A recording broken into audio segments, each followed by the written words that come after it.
nom c'est Roberto Chilivo, je suis le chef de la coopération pour l'île de Madagascar et des Comores. Et je suis justement en mission ici depuis la semaine passée pour revoir notre portefeuille de coopération avec les îles Comores et pour rencontrer les autorités.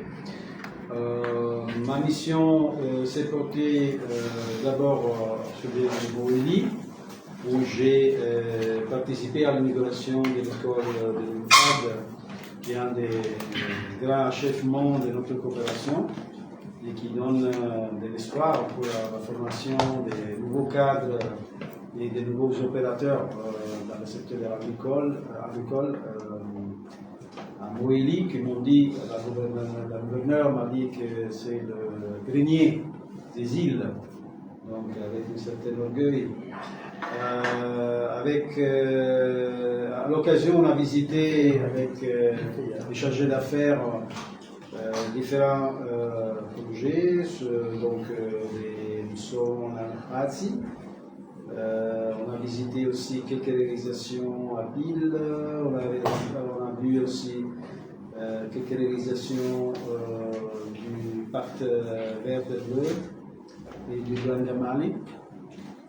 On a visité aussi l'aéroport, je viendrai sur ça, et après notre conférence, je vais aussi visiter le port de Moroni.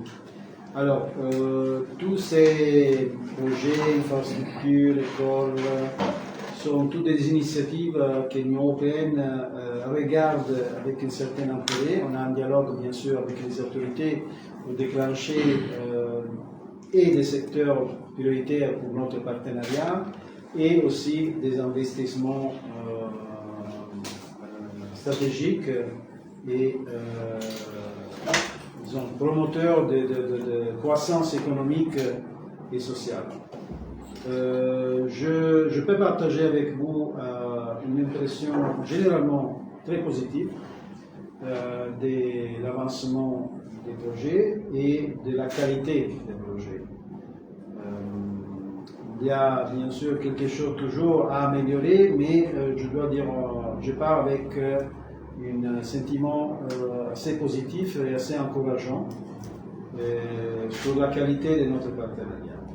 Le partenariat de l'Union européenne avec les Comores s'inscrit dans ce que nous on appelle Global Gateway, donc un partenariat qui essaye de cibler les investissements sur des éléments déclencheurs de croissance et déclencheurs d'intérêt du secteur privé, afin que le secteur privé effectivement puisse être intéressé et engendrer investissement, croissance économique, croissance sociale. Donc les ports de Moroni et l'aéroport seront éventuellement des infrastructures qui bénéficieront, on est en train d'étudier un financement de la Banque européenne d'investissement et une participation de la coopération bilatérale. Et donc, ils sont regardés dans cette cadre, dans cette optique et stratégie, avec bien sûr d'autres partenaires. Donc, nous, on travaille normalement à ce qu'on appelle la Team Europe ou Équipe Europe en français, avec nos États membres. Ici, c'est la France, à travers la coopération bilatérale, à travers l'AFD, la coopération avec l'AFD, avec l'utilisation aussi des partenaires d'implémentation comme le Bureau d'études et d'expertise France. Et bien sûr, pour des investissements de plus importante envergure, avec des partenaires multilatéraux comme la Banque centrale, par exemple. Voilà, donc c'est là pour vous présenter un peu la stratégie et les moyens d'implémentation de notre coopération. Je viens de rencontre avec votre ministre des Finances. La rencontre était assez cordiale, assez positive. On a effectivement exprimé mutuellement la satisfaction que l'Union européenne, mais aussi que le ministère des Finances a sur le niveau de coopération qu'on a atteint avec l'Union européenne.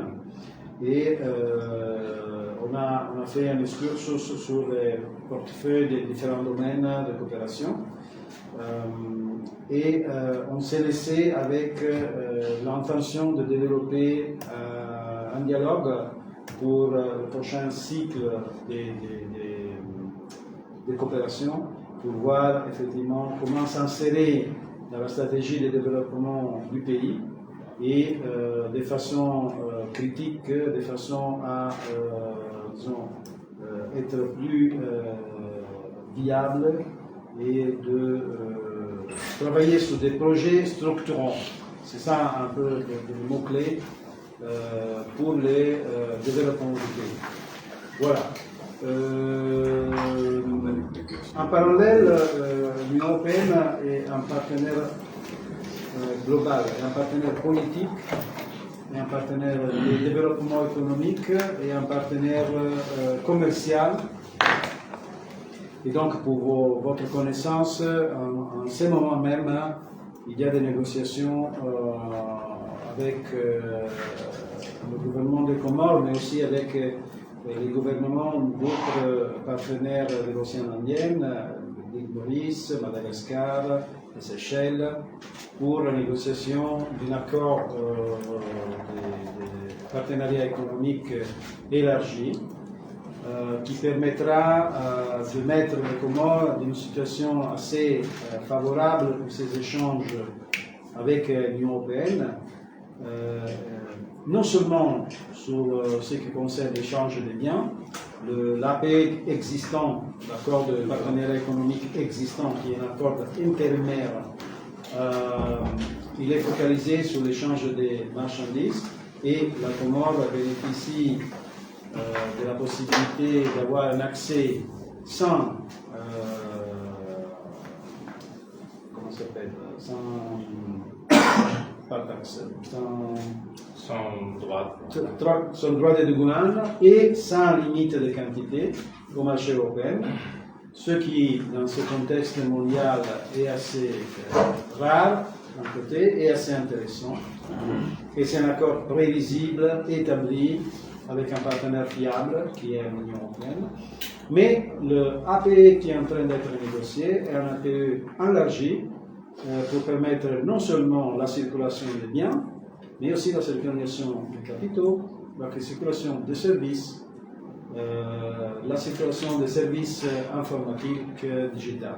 Donc c'est effectivement un élément assez important dans notre partenariat politique, commercial, de développement. Donc je veux souligner l'étendue des éléments de coopération avec les Comores qui portent aussi sur la sécurité maritime, qui portent aussi sur d'autres contextes plutôt politiques qui sont du ressort de mon collègue, le chargé d'affaires du bureau des Comores, mais que effectivement se nourrissent aussi des possibilités d'avoir des coopérations pour améliorer la capacité et pour travailler sur les leviers qui permet, administrative et légale, qui permet donc de construire de la valeur ajoutée, du bien-être, de la croissance économique. Voilà, donc je m'arrête là et je suis bien sûr disponible à vos questions, mais d'abord je passe la parole peut-être à mon collègue, le chercheur d'affaires. Merci, monsieur le chef de coopération. Bon, tout d'abord, bienvenue à toutes et à vous, madame, et à vous tous, messieurs, au bureau de l'Union européenne ici au Comores. Je pense que le chef de coopération a tout dit et je pense que le principal, c'est que vous puissiez poser vos questions pour qu'on puisse vous éclaircir. Mais j'aimerais quand même passer deux simples messages, deux ou trois. Le premier, c'est qu'effectivement, au vu de la diversité de notre partenariat entre l'Union européenne et l'Union des Comores, au vu de l'importance politique des sujets qu'on traite et au vu aussi de l'importance stratégique au niveau multinational, multilatéral et sur la scène internationale, l'Union européenne, le premier message c'est celui-ci, a décidé de renforcer le rôle du bureau ici aux Comores en donnant au chef de bureau le titre de chargé d'affaires. Donc à partir de à peu près il y a un mois, je suis le chargé d'affaires de l'Union européenne aux Comores. C'est un message que vous pourrez aussi transmettre. Comme le chef de coopération l'a dit, le partenariat entre l'Union des Comores et l'Union européenne est un partenariat fort, stable, qui voit plusieurs facettes. Donc on a nos relations diplomatiques, et sur cette page je voudrais encore une fois, parce que c'est toujours important de le faire, remercier les Comores pour le rôle qu'ils jouent sur la scène internationale, sur la scène de la communauté internationale, pour défendre notamment le droit international avec les résolutions en faveur de l'Ukraine et dénonçant la guerre d'agression russe en Ukraine. Je pense que dans cette année cinquantenaire, particulièrement des Comores, encore une fois, l'Union européenne apprécie le rôle que le pays joue dans la communauté internationale. Voilà.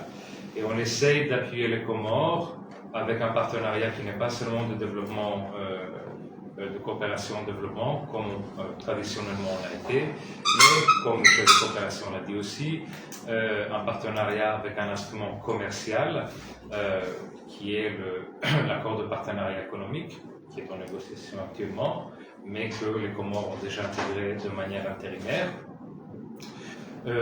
On a des accords on a une négociation sur la mise en œuvre des accords de pêche et donc de lutte contre la pêche illicite. Dans les Comores, on fait énormément de progrès les dernières semaines, et c'est un dossier que je vous assure avance bien. Nous avons une coopération sur le domaine de la sécurité maritime. Nous avons aussi un appui aux Comores à son intégration régionale au niveau économique, notamment via les appuis que l'Union européenne met en place pour l'amélioration du climat des affaires, le renforcement du secteur privé, la multiplication des emplois décents et modernes pour la jeunesse comorienne, les formations professionnelles, notamment sur le projet Nous sommes en Ahazi. La semaine dernière, nous avons pu inaugurer cette école très importante de l'ENFA, de l'École nationale de formation pour les métiers agricoles et de développement rural à Moélie, une occasion très auspicieuse avec l'appui de l'Union européenne que l'on voit matérialiser en faveur des jeunes moéliens, mais pas seulement. Les résultats du Nous sommes en Ahazi, les résultats des projets APIL, entre autres, ont bénéficié toute la population comorienne. Et donc, cela vise aussi à donner un aspect compétitif, à maximiser le potentiel des ressources naturelles, des ressources humaines comoriennes, et à rendre le pays plus attractif aux investissements pour qu'on ait une réelle croissance durable et qu'on atteint tous ensemble l'émergence des Comores d'ici l'horizon 2030 ou même de manière durable. Je passe tous ces messages stratégiques, mais je pense que le principal, c'est d'écouter vos questions éventuelles. Merci beaucoup.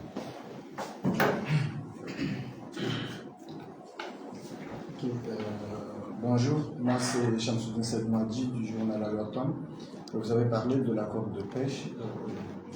Je me rappelle en mars dernier, lors de première visite de l'ambassadeur Laura Koudia ici au Comores, il avait parlé des avancées significatives de ce pays.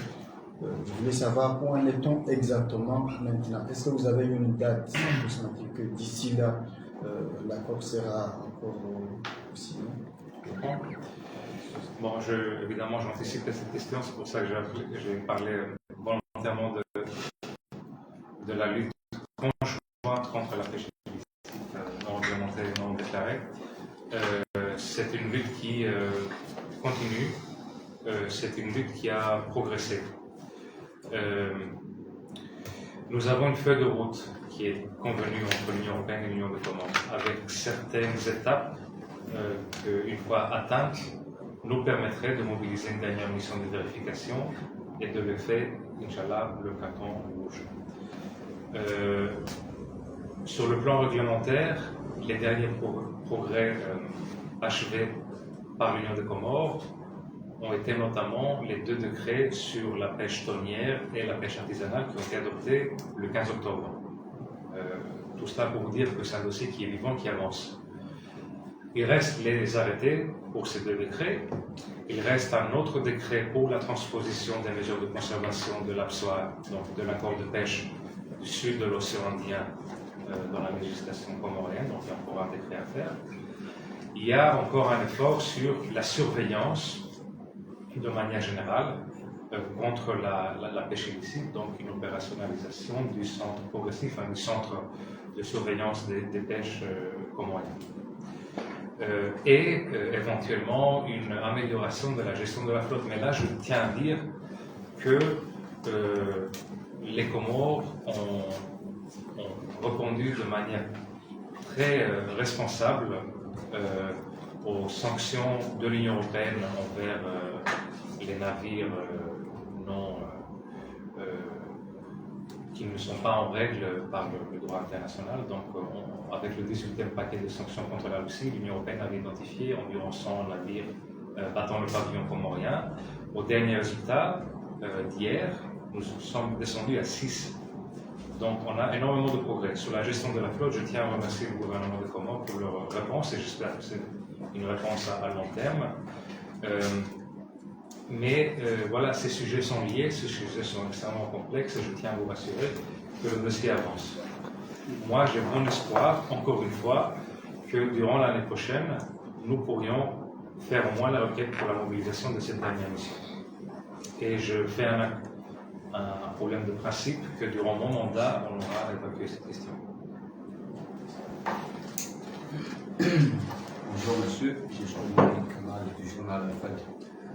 Ma question est, j'aimerais savoir, parce que vous avez, monsieur le chargé d'affaires a fait un récapitulatif sur les actions menées en faveur de l'Union des Comores, mais à présent, il y a une sorte d'invisibilité sur la concrétisation de ces actions en faveur de la jeunesse, notamment, et la population, surtout le bas peuple. Vous avez cité à travers vos projets la Malaisie et tout, mais concrètement, ces actions restent toujours floues par rapport aux besoins, aux attentes de la population et la jeunesse comorienne. Comment comptez-vous, comment l'Union européenne compte-t-elle ajuster sa politique dans les années à venir pour répondre aux attentes de la population? Merci. Alors, comme je disais, on a eu le plaisir de rencontrer quelques entrepreneurs à la ville de Moïli qui étaient soutenus par un projet de soutien à l'entrepreneuriat juvénile.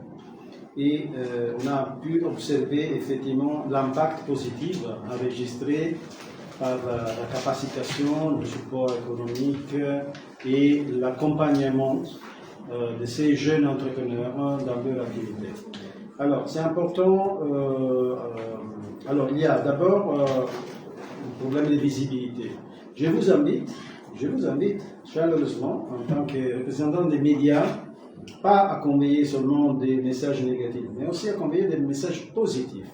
Donc, d'interviewer ces personnes qui témoignent comme de bonnes capacités, de bonnes idées, avec les bons soutiens européens, peuvent effectivement alimenter une croissance économique et une croissance personnelle, la création d'emplois.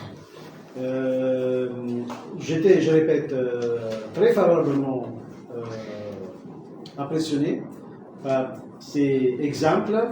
On a vu un entrepreneur dans l'immobilier, une jeune femme qui a participé avec une coopérative de femmes et de jeunes hommes pour la mise en valeur de la production des produits naturels et pour la génération des cosmétiques à Moïli. On a vu un représentant d'une coopérative agricole qui a mis à côté de la coopérative agricole, a mis en pied un système de restauration qui est assez positif qui est en train de se développer rapidement. Donc, je répète, il y a des éléments positifs qu'il faut faire connaître aux gens pour donner un espoir et pour donner l'information comment, effectivement, ils peuvent être maîtres de leur destin avec le soutien des partenaires européens. Cela dit, nous, l'objectif de ma mission et de nos missions sur le terrain avec les collègues qui accompagnent, c'est toujours d'avoir l'esprit critique pour voir s'il y a moyen d'améliorer ces programmes, justement avec le feedback, le retour des bénéficiaires eux-mêmes. Et donc, par rapport à notre visite, nous, on prend toujours note des éléments d'amélioration.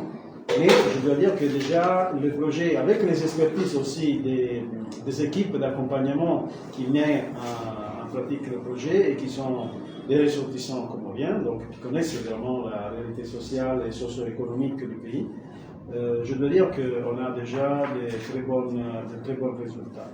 Après, notre soutien, comme disait le chargé d'affaires, c'est, si vous voulez, structurel. Donc, on intervient à niveau macro avec le soutien des stratégies et des révisions réglementaires pour mettre en place un système qui favorise le développement de l'entrepreneuriat. Et après, sur le terrain, on soutient l'entrepreneuriat, on soutient aussi avec des mesures des finances, des soutiens de microfinances, la partie aussi d'accompagnement financier. Donc, je pense que la stratégie de l'Union européenne se porte à différents niveaux.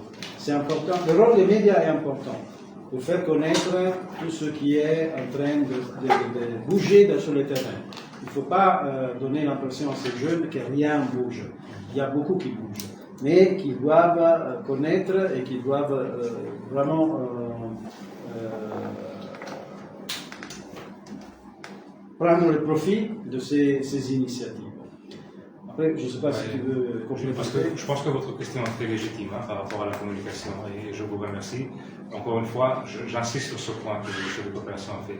Vous avez un rôle important de promouvoir les bonnes histoires, même pas les bonnes histoires, les vraies histoires, si vous voulez, de succès des programmes de l'Union européenne et d'autres partenaires qui veulent le bien de tous les Comoriens.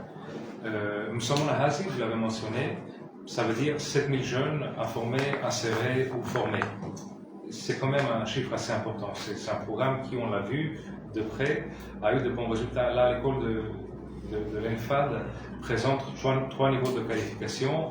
On a déjà vu la rentrée la semaine dernière, on a eu la rentrée environ, je pense, une cinquantaine d'étudiants. Le projet API, ça veut dire des centaines d'entreprises accompagnées. On aura bientôt le nouveau projet de dynamisation des investissements de la diaspora avec, je pense, une trentaine d'entrepreneurs accompagnés avec des dons et endossés à des instruments de financement commerciaux pour améliorer aussi les investissements productifs au Comores et arriver à l'émergence. Je vous invite tout d'abord à fouiller dans les réseaux sociaux parce qu'on essaie de communiquer ces histoires, mais vous pourriez bien évidemment aider à la promotion des histoires de terrain qui informent les jeunes. Parce qu'effectivement, l'Union européenne, et on n'est pas les seuls, toute l'équipe Europe, mais au-delà de là, on est ici parce qu'on veut accompagner les citoyens des Comores à atteindre leur potentiel économique. On est là pour ça. On a publié pas mal d'histoires de succès de ce type de programme, mais aussi de nos programmes Interreg où on essaie de mettre en relation des bénéficiaires comoriens avec de l'expertise des territoires européens dans l'océan Indien, notamment la Réunion, parce qu'il y a beaucoup d'exportations à faire de ce côté-là. Exportation de ressources techniques, hein, pas de produits, forcément. Donc, on peut continuer le contact si vous voulez fournir les données.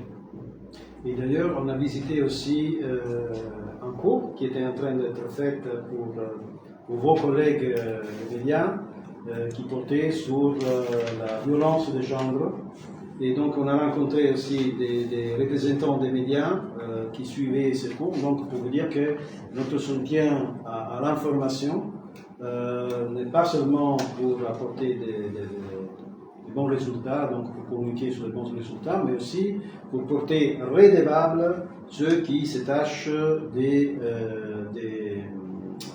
violations, des violences de genre contre les femmes, contre les jeunes.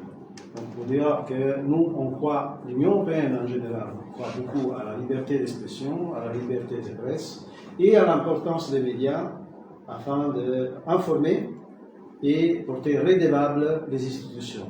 Pas seulement les institutions comoriennes, mais aussi les institutions européennes, bien sûr. Hein. Donc, parce que c'est ces derniers dialogues et dans la contraposition qui se développent la démocratie.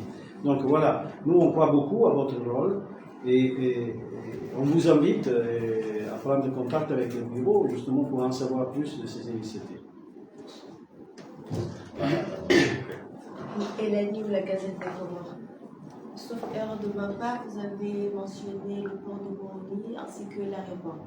Vous avez aussi également déclaré qu'il y aura des travaux appuyés par la Banque européenne ainsi que d'autres partenariats. Est-ce que vous pouvez nous dire exactement le mois ou bien la date que ces travaux sur le port de Moroni et l'aéroport commenceront à prendre? J'ai une question qui s'aligne. Comment rassurez-vous les Comoriens dans la mesure où la manutention du port de Moroni est prise par Moroni Terminal, qui est une filiale européenne, et qui a pris l'engagement de faire l'extension du port. Jusqu'à présent, rien n'a fait. Le contrat a été terminé, ça a été renouvelé, et toujours elle n'honore pas ses engagements. Comment rassurez-vous les Comoriens? Je commence un peu plus rapidement.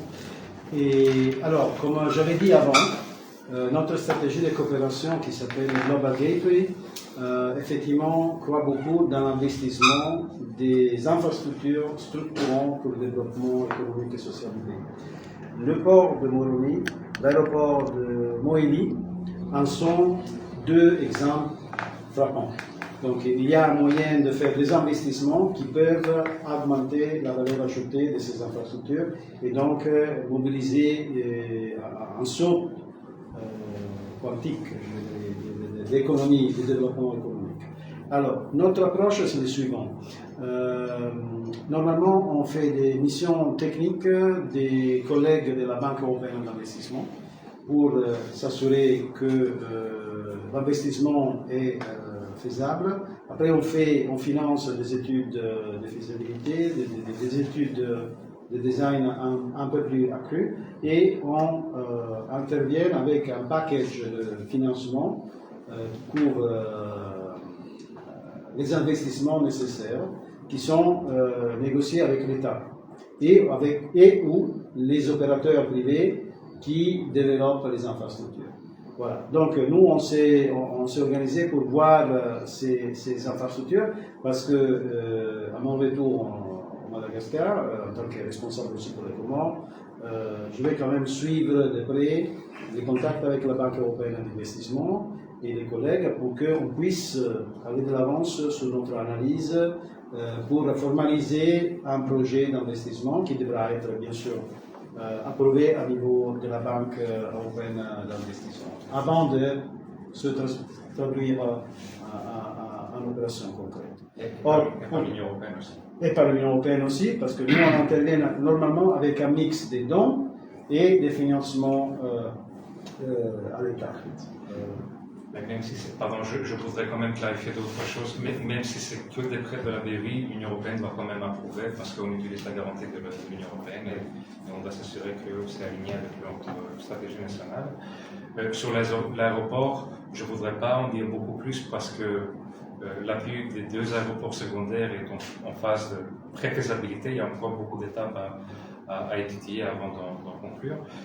Pour le port de Moroni, nous sommes au stade de faisabilité, donc on est déjà un peu plus avancé. Là, je tiens quand même à clarifier deux, trois choses. Vous avez parlé d'Agel. Agel, c'est un opérateur privé qui a la gestion du port de Moroni. Ça ne concerne pas l'Union européenne, on n'est pas là pour défendre Agel. Je n'ai pas vu le contrat de gestion. Mais je vois qu'il y a beaucoup d'investissements qui ont déjà été faits par AGEL. Je vois de nouvelles rues, je vois du nouveau matériel de transport de containers, et le projet de développement du port de Moroni, AGEL n'est que l'utilisateur, ils ne sont pas responsables pour la mobilisation des fonds. Donc, pour le port de Moroni, ainsi que pour les autres ports des Comores, il y a un programme en cours avec d'autres partenaires. Il a été présenté par le gouvernement en octobre, le projet des corridors maritimes. La BAD est dedans, et l'Union européenne et la BEI étudient leur implication financière. Il y a un investissement de dons et de prêts. Mais pour formaliser nos engagements, on a besoin de bons résultats des études de faisabilité qui viennent d'être lancées le 17 novembre. Donc on attend, on fait ça pas à pas. D'abord le résultat des études économiques pour en savoir le coût du projet, la faisabilité, la rentabilité économique du projet, pour finaliser notre investissement éventuel. Mais croyez-nous, l'Union européenne est du côté... on voit très bien l'importance de ce port pour le commerce comorien, que d'ailleurs on l'appuie. Il y a des projets comme Apil et des projets comme le dialogue public-privé et d'autres. Juste sur ce point, sur le port de Moroni, l'Union européenne investit combien sur combien? La part de dons, c'est combien? Encore une fois, il n'y a pas de dons ou de prêts de la BEI qui est engagé à ce stade. On a des chiffres préliminaires que je ne peux pas annoncer parce qu'ils ne sont pas formellement engagés, mais que le gouvernement de Comores a déjà annoncé. Donc je vous invite à regarder les matériaux de presse qui ont été préparés en octobre quand ils ont lancé les corridors maritimes. Nous, on regarde attentivement les études pour faire les choses proprement pas par pas. J'ai une question par rapport au jeu des îles de l'océan Indien que les Comores s'y préparent davantage pour l'organiser en 2027. Les Comores ont engagé plusieurs chantiers. Comment comptez-vous, parce que si on observe bien, on voit que vous n'avez pas pris le devant pour ces projets, contrairement aux Chinois, par exemple. Et comment comptez-vous accompagner les Comores dans ces jeux et d'après les jeux? Parce que s'il y aura des investissements conséquents, comment comptez-vous soutenir ces investissements? À la fois en dehors des infrastructures, mais il y a aussi le côté sportif. Les Comores doivent quand même rehausser la pente pour gagner des médailles. Et comment comptez-vous accompagner? Merci. Je vais faire un petit chapeau sur la façon dont l'Union européenne fait la coopération. L'Union européenne s'assoit régulièrement avec les gouvernements et sur la base des stratégies du pays, négocie des secteurs de concentration des ressources pour qu'on puisse donc, travailler ensemble. Les infrastructures sportives ne sont pas parmi les secteurs qui ont été choisis de commun accord, et donc cela explique notre absence. En plus, il faut dire que nous, on se concentre sur tous les secteurs qui peuvent assurer une croissance économique et sociale et qui, normalement, ne sont pas tellement soutenus par le secteur privé.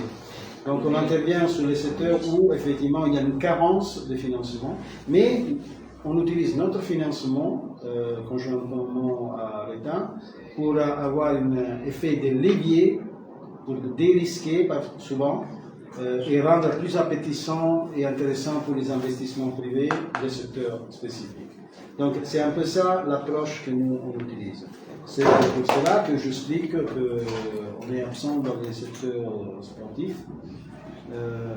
Après, je ne sais pas si... Bon, nous, on n'est pas preneur de toute négociation qu'on peut avoir avec le gouvernement de Comores, en bon partenaire, comme on l'a toujours fait jusqu'à maintenant. On n'a pas été demandé d'appuyer ces installations sportives jusqu'à maintenant.